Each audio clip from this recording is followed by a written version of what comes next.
the baby cribs, right? So how do you suggest people get this conversation started? Because starting the conversation is often hard. I know that I tried to start this conversation with my family, not my kids, but my parents and my wife's parents, and it didn't go well initially.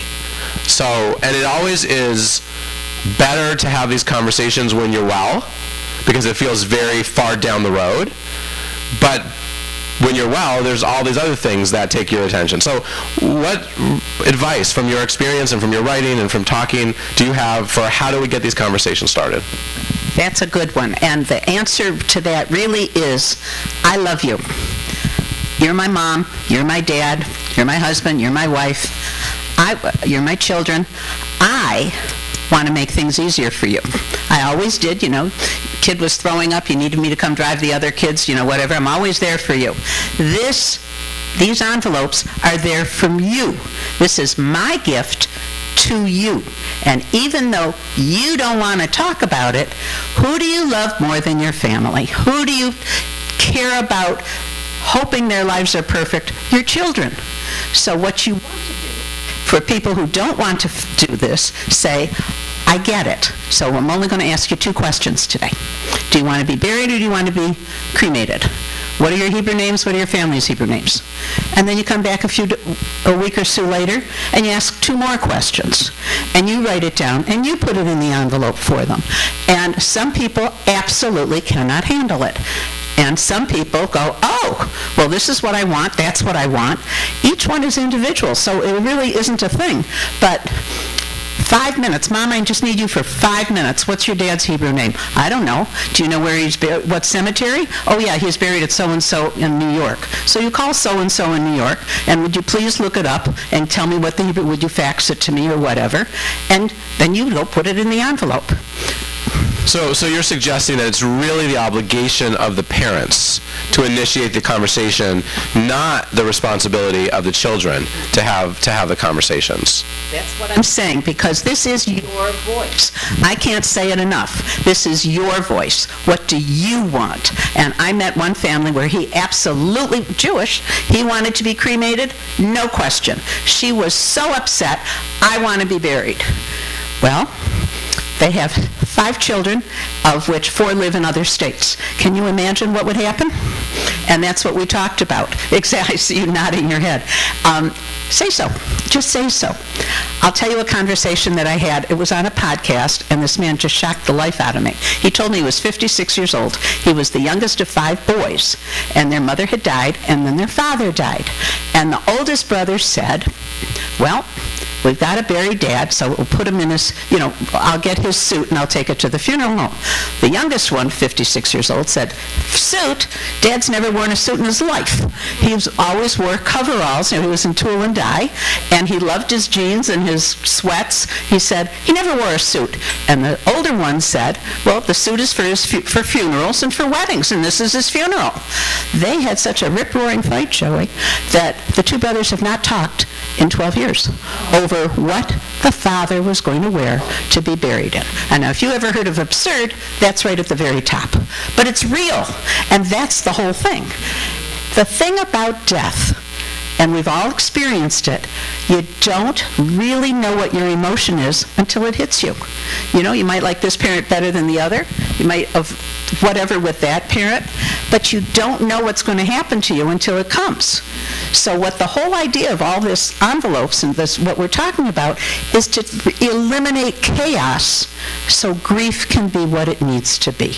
Because I can promise you, World War III. Have you ever seen World War III in action? Yes. It's to eliminate World War III, because who do you love more than your kids?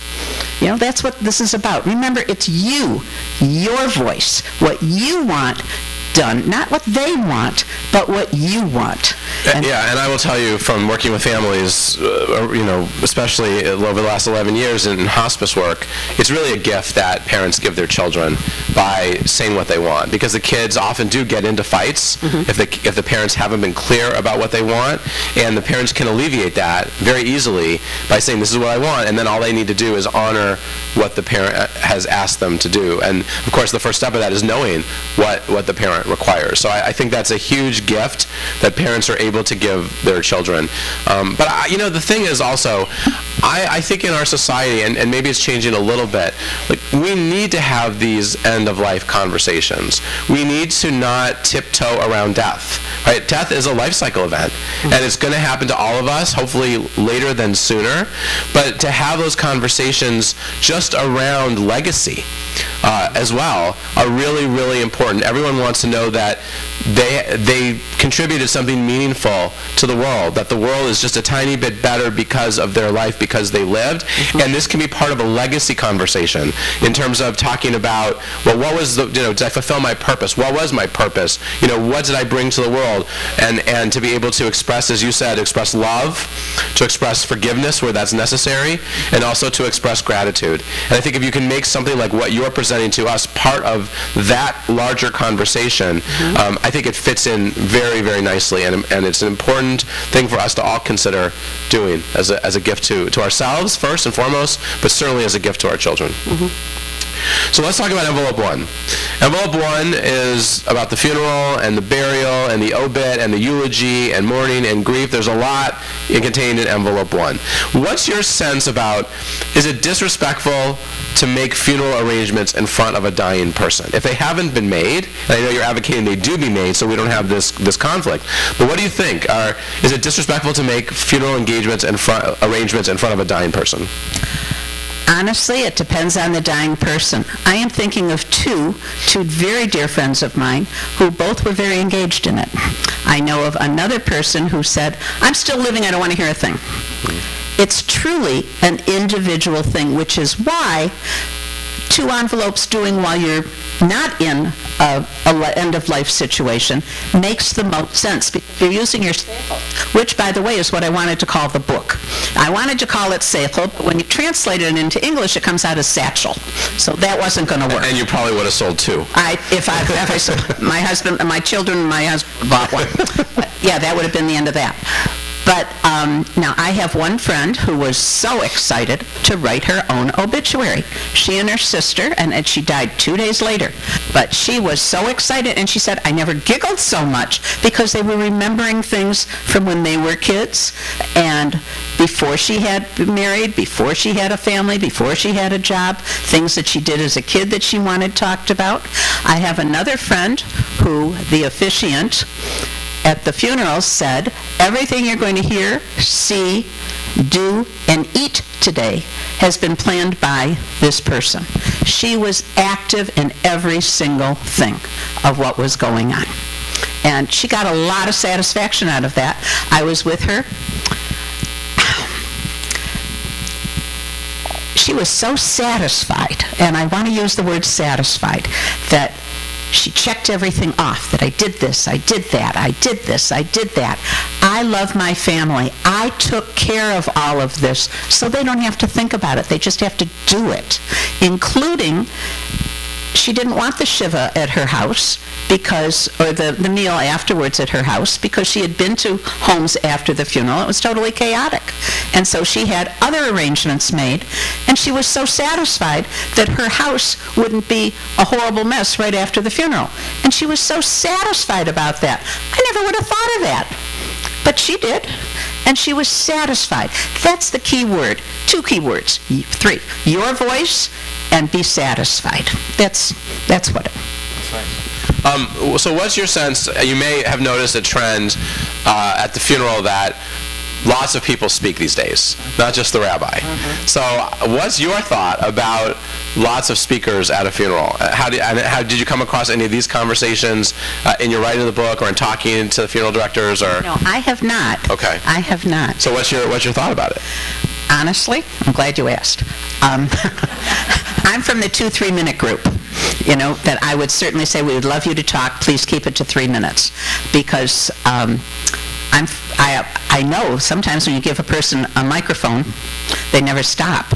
So so I would like to see it more limited. But yeah, it's their outpouring. It's their real. It's their real. Well, one of the reasons I asked the question is because I think that part of the writing of the information that we're including in envelope 1 is to ask the person, who do you want to speak at your funeral? Right, that's another question that we can ask. And if that, like I officiated a funeral very recently where I met with the person who was dying, and I asked him, he opened up the door. I said, can we talk about your funeral? Because I want to make it exactly what you want it to be. I want to honor you in every way, and I want to respect your wishes. And so I opened that door, and people have said no to me before, and that's fine. I respect that. Then I say, okay, then we'll talk about it. But I said to this person, who do you want to speak at your funeral? And I knew that if I didn't ask the question, there was a very good chance that 10 people would be speaking at the funeral. And I'm not, as a rabbi, and some of my colleagues agree and some of my colleagues disagree, but I'm not there to limit the speakers, but I always worry. When I see people getting up and leaving, I worry that their recollection of the funeral is going to be that it went on forever, and they're not going to recall what a beautiful celebration of life it was for the individual. So I asked this person, because he had several daughters and had other people, and everybody loved him, and he said very specifically, I want these 3 people.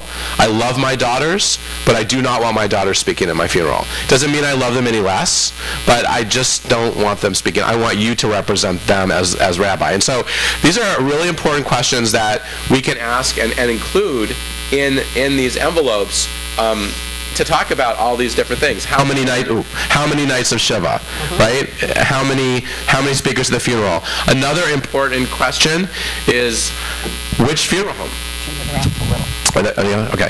Which funeral home? We have 3 wonderful, wonderful funeral homes in this town. Jewish funeral homes. They're all great, but I've been involved in several situations where the wrong funeral home came because one family member wanted one funeral home and one family wanted the other funeral home. And so this funeral home, and I heard that this is not unusual. It's not regular, but it's not unusual. And one funeral home had to come and pick up the body from the other because the brothers or the siblings didn't communicate with each other, and they didn't get along so well. And so these are things that happen. And I think part of the brilliance of what you've created for us is that you put forth the questions and you put forth the ability and the opportunity to think about these things, to talk about these things, and list every single piece of what we want. And some of that is, which funeral home? How many speakers at the funeral? Right? Also, what do you think about an individual writing their own eulogy and that eulogy being given at the funeral?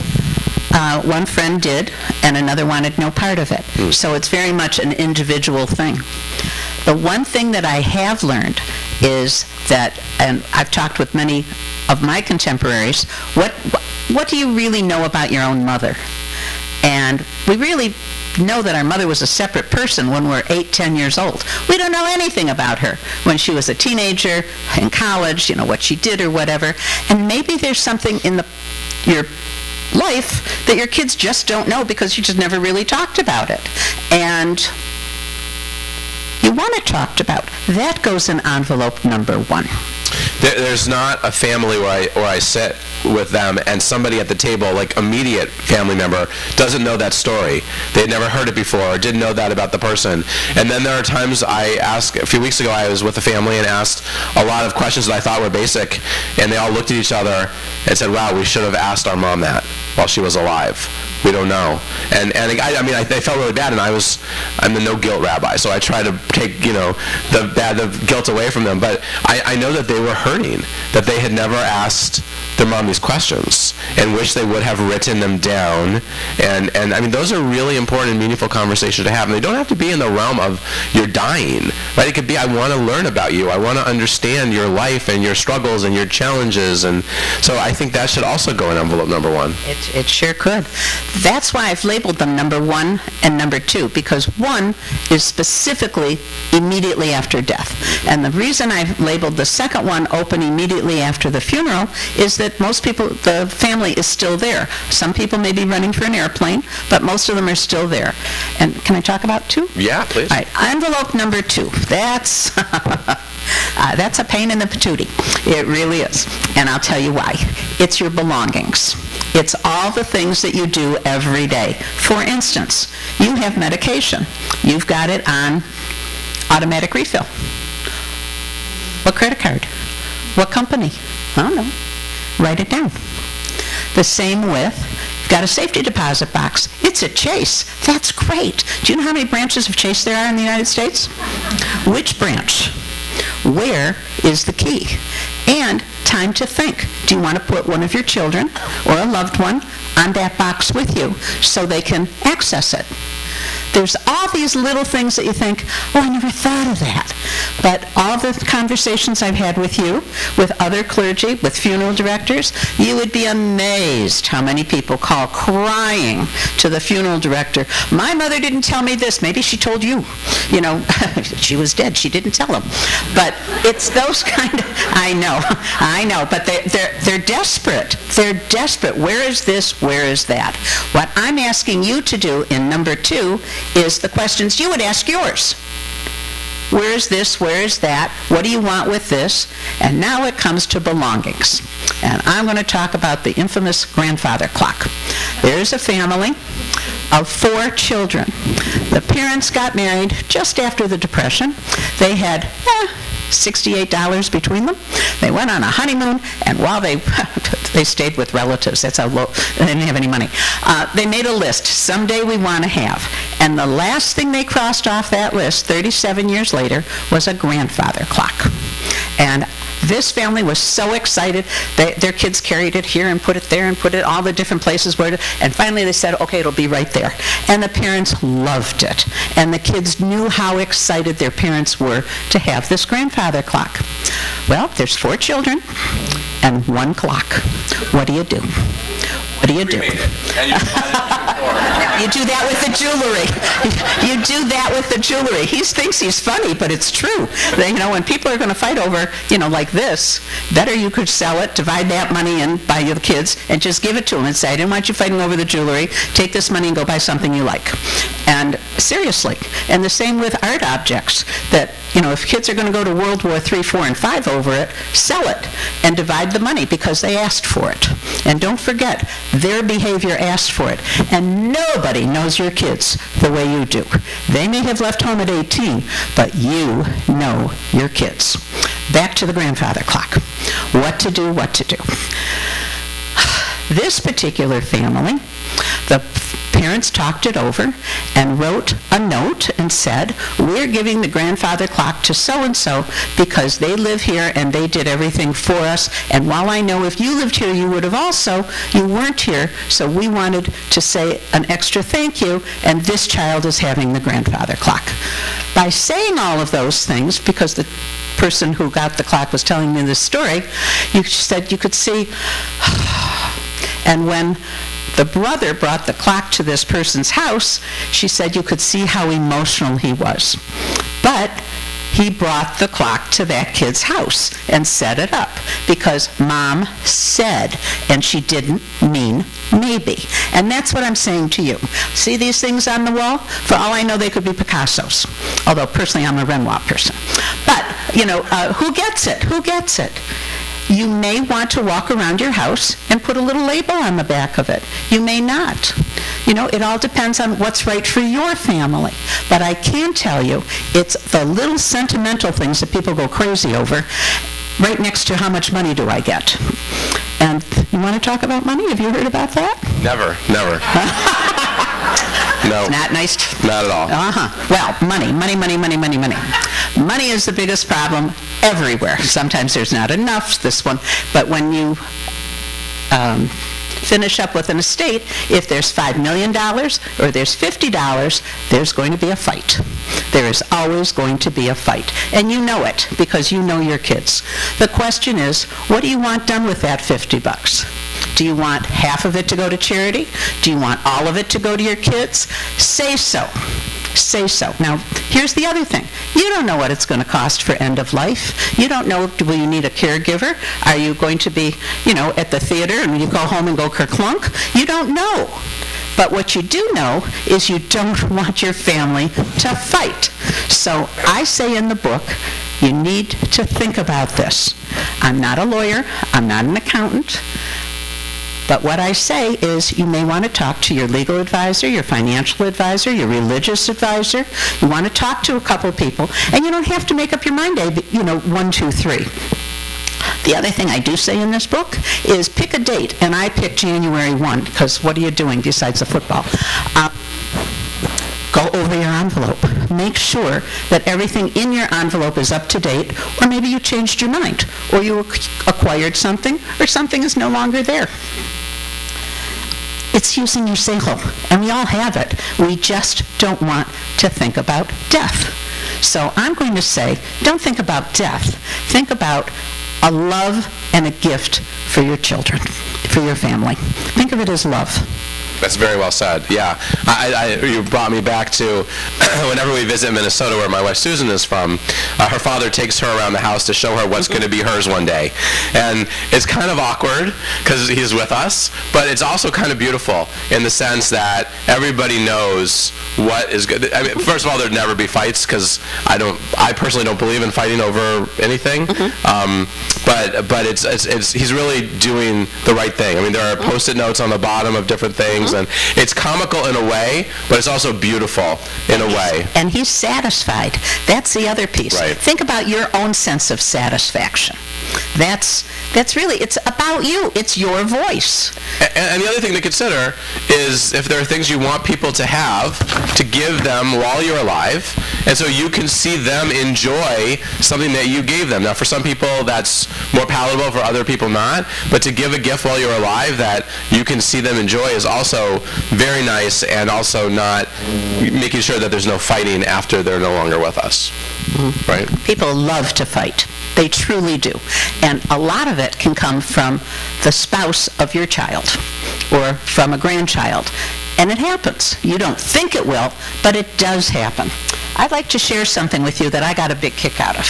I spoke at a synagogue in another city, and a very lovely couple bought my book, and they bought several books. They gave one to their lawyer, they gave one to their accountant, and a couple weeks later she contacted me, and she said, I want to thank you. She said, you gave us a lot to think about, and we went to the lawyer, and we went to the accountant, and she said, and we even went to the cemetery, and I want you to see what we did. And this is what they did.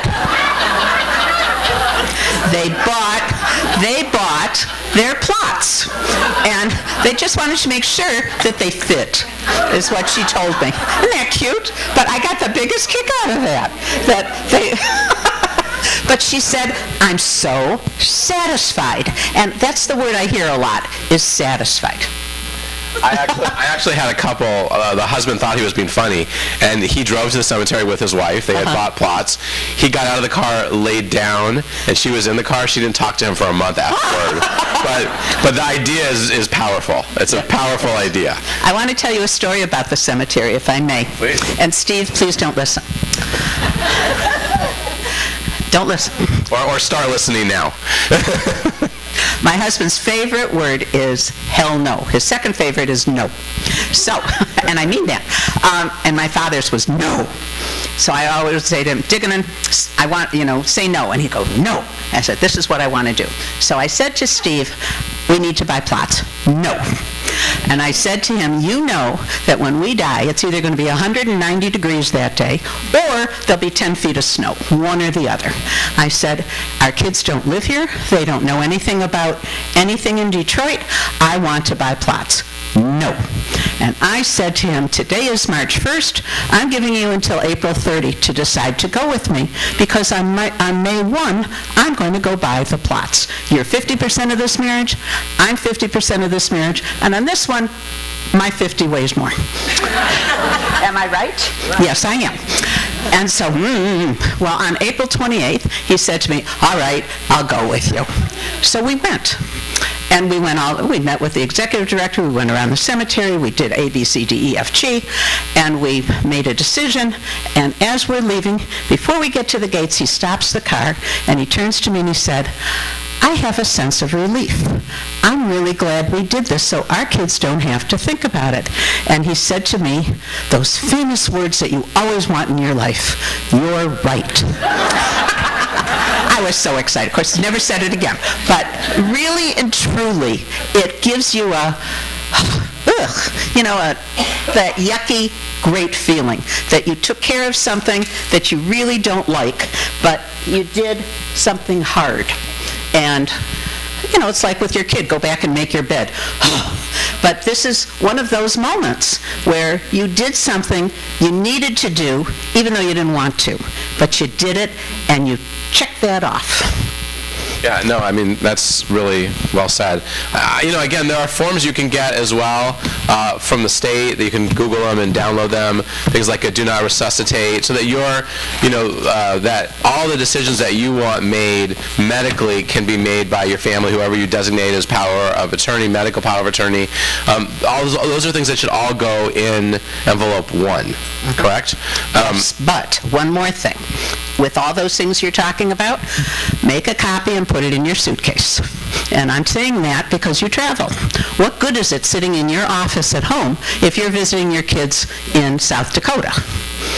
So make a copy and take it with you. Because the minute you're over 35, oy vey, you think of these things because people you know die.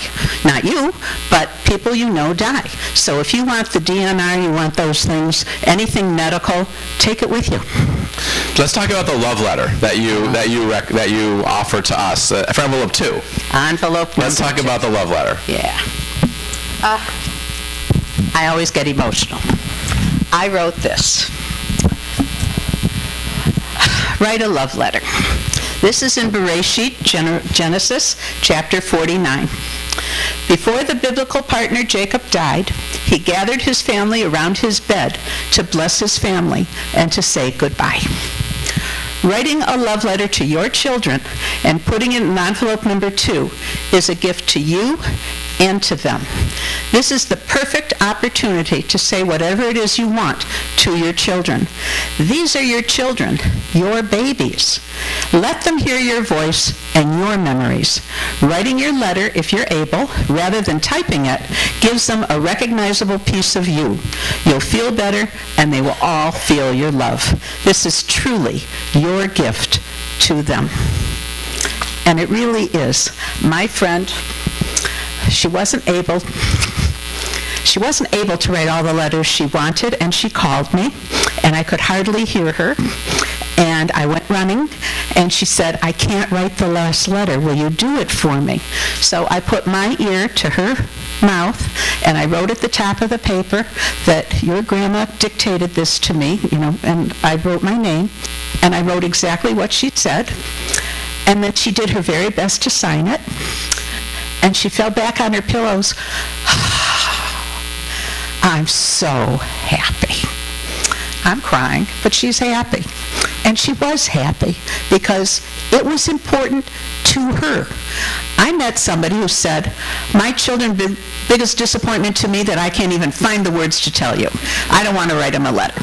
And I said to him, you don't have to. I said, these are your envelopes. But if you wish to, you could always say that I've loved you before you were born. I've loved you always. Love, Mom. You don't have to go into, and you didn't this, and you didn't that, because we could make a list, but it's okay. It's okay. And just to underscore, Rusty, what you're saying is the Genesis 49 that you quote, when Jacob's sons and daughter around his deathbed, when Jacob is saying goodbye, he doesn't only have good things to say. He also says some things that are he says it like it is.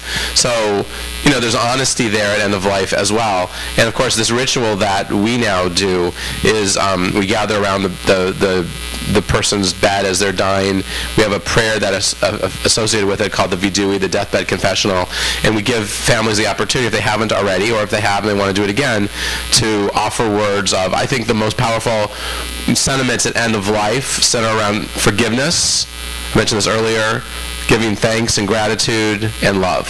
And the piece here that you picked up on, which I think is so meaningful and important, is the love piece.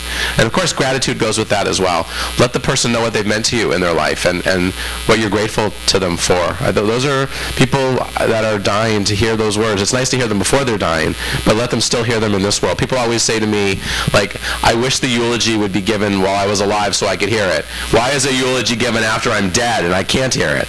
I said, well, it depends what you think about the afterlife, but nonetheless, I understand the sentiment. Like, let's say those things to people while they're alive. That's powerful. Any stories? You share some wonderful stories with us today from your touring around and sharing your beautiful book. Any stories that you haven't shared with us that in particular have touched your soul, have touched your heart, things that you've seen or heard about that you would want to share with us? Yeah, thank you for asking that. What I have found more than anything else is how emotional it is for people to think about their belongings. They can handle, if they have a blended family, they can figure that out. They can handle, who to, the honors and who I want to speak at the funeral. And by the way, I know I wrote in mine that this is so-and-so I would like to officiate, but if I've lived long enough and they're no longer doing this, please select someone from this place. Not that place, and I said not that place, but from this place. And because so many Catholic churches have closed, and, people grew up with, this was their priest, this was their kid's school, this was their world, and it's not there anymore. So you want to honor the background. The thing that they're so emotional about they really are, and money. They really are. And especially when you have a large family. I had one gentleman who had 10 grandchildren, and he was going to leave his car to a grandchild. Which one do I leave it to? And I said to him, I haven't the slightest idea. I said, I don't envy you at all. I don't know how to do that. Cremate it. Believe me. I think that's the answer I'm going to walk away with from today. Yeah, believe me. One funeral director told me about somebody wanting to buy a plot to bury his car, but they wouldn't do that. But it's unbelievable. Anyway, but it's hard. It's hard. And it's very emotional. It really is emotional. So my best recommendation is start and don't give up. Write in your calendar, like every 3 weeks, I'm going to spend 10 minutes doing this today. And eventually you will. Now, in the book, I was very specific, and there's short little vignettes about, this, that, and the next thing. And in the back are pages for notes. So feel free to flip to the back and put down notes as you're reading it, and then go back to them. Because I know for me, you have one idea in your head, and 2 years go by, you have another. So you need to be aware that this is your voice. You are in charge of these envelopes and what you want, and 95% of the time you're paying for the funeral. So you may as well tell them what you want and how you want it. I had one woman say to me, I don't need your book. She said, my mother and I planned her whole funeral. She wants this, and she wants that, and she wants so-and-so to officiate, but I told her she didn't want that person. She wanted that person. So I looked at her, and I said to her, and we've been friends for 100 years, I said to her, whose funeral is this? She said, well, it would be my mother's. I said, who's going to pay for it? She said, well, my mother's estate. So then I said to her, so why can't your mother have the officiant that she wants? Oh. The thing is, our kids are powerful. They're capable. They're running a family. They're running a business. They're taking care of A, B, C, D, and all the way through the alphabet. They're strong. We made them strong. We're proud of them. They're not thinking about what you want. They're thinking about how they're going to take care of everything. Well, who are they doing it for? You. And who's going to pay for it? You. And what should you have? What you want. So again, this book is your voice. Thank you so much, Rabbi Krakoff. Thank you. I am so appreciative of him being with me, and I thank each one of you for coming to be with us today, and I'm very excited. I'll sign your book, but thank you very, very much for supporting me. Thanks so much. Thanks, Rusty and Rabbi Krakoff. We do have a few minutes for questions. Wait for the mic. I will try and get to everyone as quickly as I can. Of course, in the back. Yeah, meet me halfway. So this question I think it's for Rabbi Joey. Yes. Hello, pay attention. It's okay. So here's the scenario. Yeah. You have your envelope number 1. And let's say, this is totally made up. Let's say it's your spouse's envelope, and he wants Shiva for 1 day. Okay? You want Shiva for a week or 5 days. You don't think it's enough time for people to come for 1 day. Who is the Shiva for? Is it for the family, or is it for the person who created this envelope and wrote 1 day? I love that question.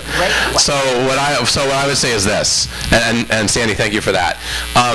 Everything we do up until and including the funeral is under the rubric of the mitzvah of kavod hamet, that we are honoring the person who died. So all the plans that we're making, everything Rusty's been talking about in envelope 1 is all about honoring the person who died. From the moment of burial, once we put the first shovel of earth onto the casket at the cemetery, the mitzvah turns into, the last shovel of earth, the mitzvah turns into nichum avelim, comforting the mourners. And so to answer your question is that Shiva is part and parcel of the mitzvah of comforting mourners, that people come and bring you comfort.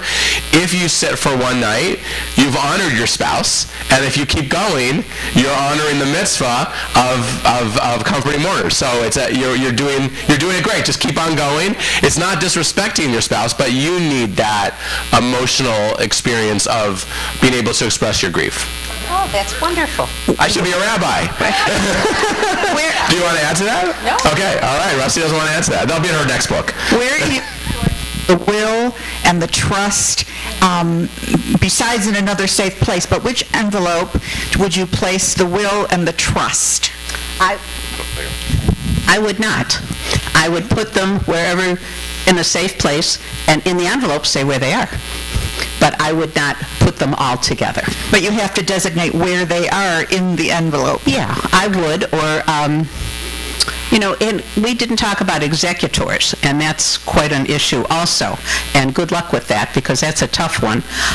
That one, I suggest that you talk with a legal advisor about that, because if you put all 4 kids and they live in different states, you're creating a problem. If you just have the one, and this one doesn't like that one, you've got another problem. So that would be I would talk to a legal advisor about. But I would be not wanting them to, personally, I would not want them to be together. And I would assume they're in a binder. So it wouldn't necessarily fit in your hiding place. You've chosen the place for the funeral, but remember, you still have to pay to have the dirt put in and everything. So that's another thing that you have to ask where that is, and that should also be in the first envelope type of thing, because we've already paid for that. Right, you're paying for your funeral service, so you're paying the cemetery for the plot. And sometimes what happens is people go and buy their plots first, right, and then they go and make a pre-arrangement with the funeral home separately. Sometimes they do it all together. If those arrangements haven't been made in advance, then the funeral home will work with the cemetery, to make it all happen. But in our community, and again, to Rusty's point early on, where every community does it a little bit differently. In our community, the funeral home is involved in every burial, even if you're doing a graveside burial. The microphone is coming around. Hi. Just in terms of safety and anything happening to anything, and my daughters both live out of town, I would want to give them copies of the envelopes. Sure. I can have it at my house, but I also want them to have That's copies. your choice. It's your voice. You do what works best for you. Nice idea. Yeah.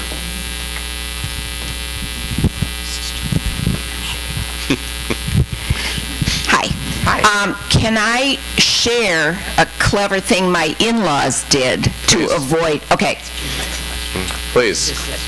Yeah, that was my question, right? Oh. So Yes. my in-laws had 5 kids, all with strong personalities. What they did 2 things. First of all, when they were maybe in their early 60s, they said to us, they wrote us all a letter and said, if there are certain things of ours that you would like to have when we're gone, please let us know.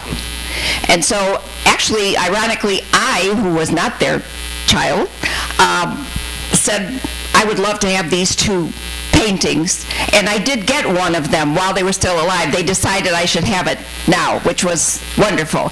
But what they did, when they knew, it wouldn't necessarily belong before they died, they said, when we're gone, we want you to come in the house, walk around, put a sticky note on anything that you want. And they didn't all come at the same time. Like at their leisure, they went in the house and they did that. And then the 5 kids all got together on a pre-designated time. And if it's something that only one person had put a sticky note on, it was theirs. Anything that more than one child wanted, and interestingly, it didn't happen a lot, they negotiated. Well, I would love this silver platter. How about if I let you have, and it worked phenomenally. See, because they knew their children. It doesn't work for everyone. And again, I go back to, you know your children. So you pick an excellent idea, but you pick the path that works for you. But that's a wonderful story, and thank you for sharing it. First, I have a couple comments. I just went through a Shiva myself. The way that you described what happens after, like when you do the Shiva, if the person that died had wanted only one day. But what about the funeral? I mean, if my dad had said, we only want the rabbi to speak, that would have been very tough for those of us in the family that wanted to say something. I mean, I wanted to say something, my sister wanted to say something, the grandchildren, the great-grandchildren, and it wasn't long, but it was very meaningful for those of us who were, who were honoring our father. The other thing I just wanted to mention is that I think if you do have a trust and wills, those should go to, copies of those should be to every child or everybody that's important in administering that afterwards, not just in one place hidden. They should they should see that ahead of time. I think that's very important. Another thing is that not only things that you want to give away that are of value, but you have to think about things that the person who's dying thinks of value, but nobody in the family wants it. And you have to decide how to handle that. Like maybe a collection that person, like my dad had a stamp collection. What do? Do you sell it? Do you divide it up? Those are all wonderful questions. You have to figure that out, and with the person that has that thing. Well, you're right. You're absolutely right. Nothing is easy, and what works for one may not work for another. So that's why I say often, you need to think about this. You need to think about it, talk to people about it, write it down if you want, come back, you may want to change it. But I absolutely hear what you're saying.